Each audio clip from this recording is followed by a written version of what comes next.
Ces 3 bacs en bois poussent comme des champignons en ce moment dans nos régions. Depuis le 1er janvier et la loi obligeant les agglomérations à mettre à disposition des solutions de compostage, les composteurs collectifs comme celui-là ont la cote. Ici, à Longeville-en-Barrois, il était très attendu. Je pense que les habitants sur Longeville sont très sensibles au fait de devoir s'intéresser à l'environnement et aussi de penser aux prochaines générations parce qu'en fait nous quelque part on est... Alors moi je suis la génération qui a connu l'opulence de tout ce qui était jetable et en fait aujourd'hui il est important de se dire revenir aux sources et arrêter de jeter pour jeter.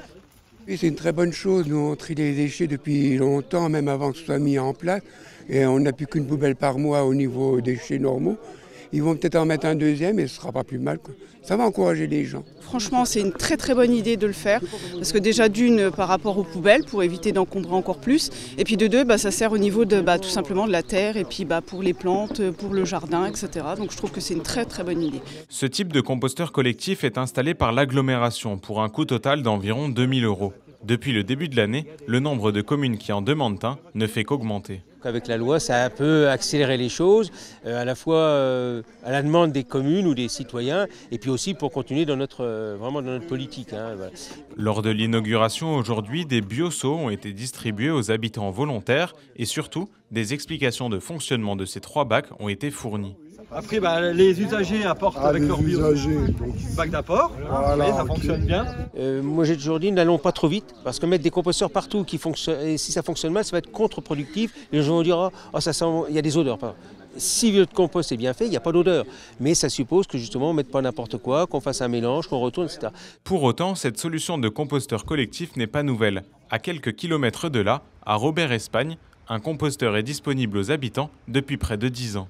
Au cœur même de ces lotissements HLM, 3 bacs en bois de compostage sont à disposition des habitants depuis 2015. C'était quand même une fierté pour un lotissement comme les 34 logements qu'il y a ici. Et pour moi, trier, c'était quand même important quand même, parce que le but c'est quand même de réduire au maximum. Et c'est vrai qu'il y a 9 ans, on ne pensait pas que 9 ans après, on en parlerait tous les jours de ça, à chaque réunion. C'est vrai que le tri, ça devient important, quoi, voilà.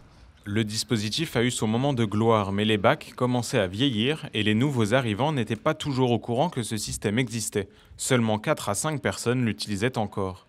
J'avais déjà dit à la Codecom là, qu'ils refassent une réunion comme quoi qu'il y a un composteur qui est là, quoi. Alors il m'a dit on verra ça au beau jour. Et quelques semaines après, l'agglomération a justement renouvelé ce composteur avec un flambant neuf à la place. Si votre commune ne dispose pas encore d'un composteur collectif, vous pouvez toujours vous tourner vers une autre solution, le compostage individuel. À Nant-le-Grand, commune sud-meusienne d'environ 80 âmes, une très grande majorité des habitants compostent individuellement. Ici, on a la poubelle avec les 4 bacs et là, on a la poubelle pour le composteur. Quand il est plein, on le prend et puis on l'emmène à la grange. À 74 ans, Geneviève est une grande adepte du système et l'utilise quotidiennement avec son mari. Rien de plus simple pour eux, le composteur est dans le jardin, juste en face de la rue. Elle y vide son seau au moins 4 fois par semaine. Je remplis au fur et à mesure le composteur et là mon mari vient de le touiller, ça se fait que la terre elle est revenue dessus.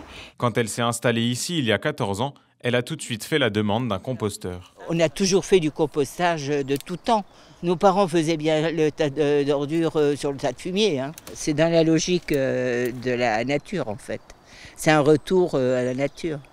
Aujourd'hui, l'agglomération Meuse-Grand Sud vend des composteurs individuels à prix préférentiel à chaque habitant qui en demande un. Il y a deux modèles, 400 ou 600 litres. Alors on prend à peu près la moitié à notre charge, à l'agglo, et l'autre moitié aux habitants. Pour 30-40 €, on a un composteur quand même en bois, de qualité à peu près correcte. Quand les gens s'inscrivent au téléphone à l'agglo, ils disent on veut un composteur, ils prennent rendez-vous et donc Cédric leur indique aussi comment fonctionne le compostage.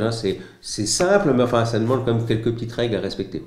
Mais accueillir un composteur dans son logement n'est bien évidemment pas possible partout, notamment dans les moyennes et grandes villes. Si la mise en place de solutions de compostage reste plutôt simple dans les communes rurales comme nous venons de le voir, c'est un peu moins le cas dans les grandes villes. Ici par exemple à Bar-le-Duc, il n'y a que 2 composteurs collectifs installés pour l'ensemble de la ville. Pour couvrir les 15 000 habitants que ça représente, en réalité il en faudrait une dizaine des comme celui-ci. Mais les problématiques pour trouver les bons endroits d'installation sont nombreuses. Beaucoup d'habitants sont par exemple réticents à l'idée de voir un composteur installé juste au pied de chez eux. Le recrutement du personnel aussi qu'il faudrait pour s'occuper de tous ces composteurs est là aussi un frein à ces installations pour le moment. Le retard qu'ont pris les grandes villes est davantage organisationnel que financier donc, mais ce retard devrait être comblé durant l'année 2024 puisque c'est officiel, plusieurs composteurs vont voir le jour à Bar-le-Duc. Une fois le problème des grandes villes résolu, le Sud-Meusien sera définitivement un bon élève du compostage.